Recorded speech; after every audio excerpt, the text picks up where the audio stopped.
কোথায় যাচ্ছ? আমার নাম অয়ন, আমাকে ওই বার্থডে পার্টিতে ইনভাইট করা হয়েছে। বন্ধুরা শুনছো এই গরিব ভিখারিটার কথা? ও বলছে ওকে নাকি ভট্টাচার্য বাবুর জন্মদিনের পার্টিতে ইনভাইট করা হয়েছে।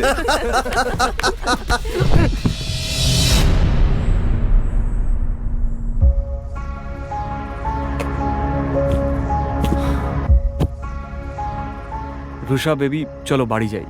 বেবি? রুষা, তুমি এই ভিখারিটাকে চেনো নাকি? কই না তো। Who the hell are you? এটা শুনি অয়ন অবাক হয়ে যায়। এর আগেও রুষা অনেকবার অয়নকে অপমান করেছে।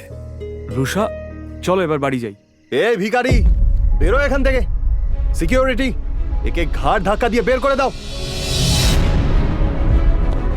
ঠিক সেই সময়ই বার্থডে বয় ভট্টাচার্য সেখানে হাজির হয়, আর তার নজর গিয়ে পড়ে অয়নের ওপর। অয়ন তার জন্মদিনে এসেছে এটা দেখে সে অবাক হয়ে যায়।